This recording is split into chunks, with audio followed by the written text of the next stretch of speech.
السلام علیکم۔ بہتر سانس لینا چاہتے ہو تو اپنا آشیانہ وہاں بناؤ جہاں درخت زیادہ ہو۔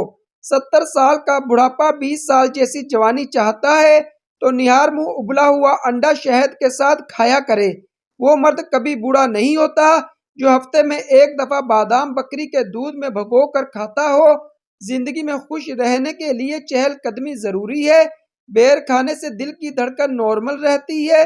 جوان جانور کا گوشت کھاؤ تندرست رکھتا ہے۔ انسان کے کردار کا سب سے زیادہ اندازہ اس کی آنکھوں سے لگایا جا سکتا ہے۔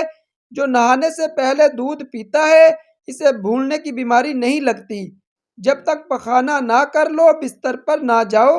جب تک کھانا ہضم نہ ہو جاگتے رہو۔ کھانا کھا کر کبھی نہانے مت جاؤ۔ شام کا کھانا کھا کر فوراً چلنا شروع کر دو۔ چاول کے اوپر سے دودھ مت پیو۔ جو بھینس کا دودھ پی کر سوتا ہے اس کا دماغ کمزور نہیں ہوتا۔ وقت بھی ایک دولت ہے اور دنیا کی سب سے بڑی دولت ایمان کے بعد صحت ہے۔ غصہ کسی چیز کو جوڑنے کی بجائے تقسیم کرتا ہے۔ جو بھیڑ کا دودھ پی کر سوتا ہے اسے دل کا مرض نہیں ہوتا۔ سرسوں کا ساگ نیا خون پیدا کرتا ہے، قبض کشا ہے، معدہ جگر اور انتڑیوں کو طاقتور بناتا ہے۔ پالک ہر کسی کو اپنی ہڈیاں مضبوط رکھنے کے لیے کھانا چاہیے۔ اگر سیب دوپہر کے وقت کھایا جائے تو خون میں اضافے کا سبب بنتا ہے۔ ہری پیاز معدے کی گرمی کو ختم کرتی ہے اور امراض قلب سے دور رکھتی ہے۔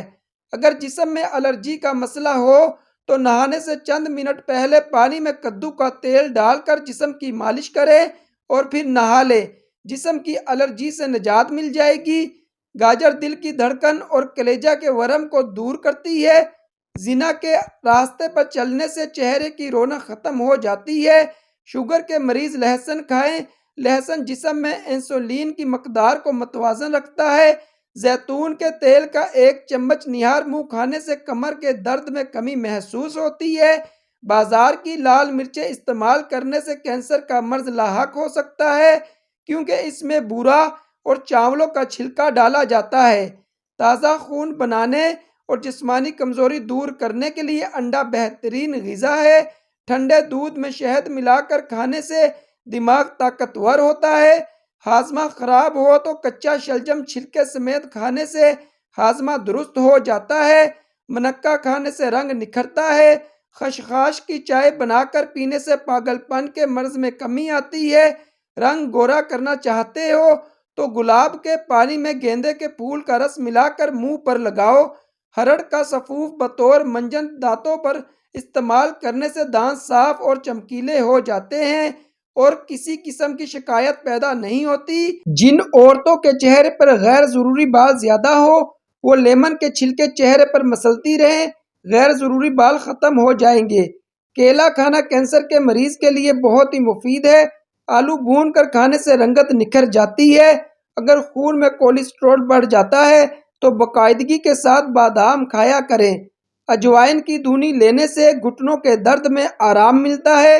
سادہ خوراک کھاؤ، اس سے بیماریوں میں کم مبتلا رہو گے۔ جو عورتیں ناشتے میں شہد کا استعمال کرتی ہیں ان کی جلد ملائم اور چمکدار ہو جاتی ہے۔ جو عورت پیٹ کی چربی کم کرنا چاہتی ہیں وہ لیمن اور شہد میں کھیرے کا رس ڈال کر پی لیں۔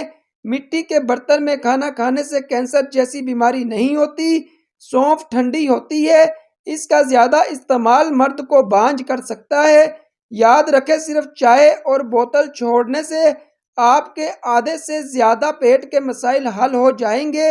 اپنی دماغی صحت کا خیال رکھیں۔ سورج کی روشنی حاصل کریں۔ پانی زیادہ پئیں۔ حیض کے دوران جو مرد عورت سے جمع کرتے ہیں انہیں ہارٹ اٹیک کا خطرہ 30% تک بڑھ جاتا ہے۔ آہستہ آہستہ کھانا کھانا انسان کے وزن کو کم کرتا ہے اور آپ کو بہت سی بیماریوں سے بچاتا ہے۔ کاجو کے 2 دانے منہ میں رکھ کر چبانے سے حافظہ تیز ہوتا ہے۔ خون نکلنے کی جگہ پر چائے کی پتی ڈال کر تھوڑی دیر دبا کر رکھیں، خون بند ہو جائے گا۔ خشک ہونے پر پتی خود ہی اتر جائے گی اور چوٹ کا نشان بھی نہ رہے گا۔ بادام کا تیل گالوں پر لگانے سے گال نرم و ملائم رہتے ہیں۔ پانی پی کر فوراً بولنے سے پانی ہضم ہو جاتا ہے۔ پپیتے کے بیج پیٹ کے کیڑوں کو ختم کرتے ہیں۔ لیموں کے چھلکوں کو ضائع مت کریں، ان کو جمع کریں، واشنگ مشین میں ڈال دیں اور تھوڑا سا پانی ڈال دیں، واشنگ مشین چلا دیں، اس کے اندر جمع ہوا میل کچیل صاف ہو جائے گا۔ اپنے خیالات کو قابو میں رکھیں، یہ آپ کے الفاظ بن جاتے ہیں اور انسان کے الفاظ ان کے اعمال بن جاتے ہیں۔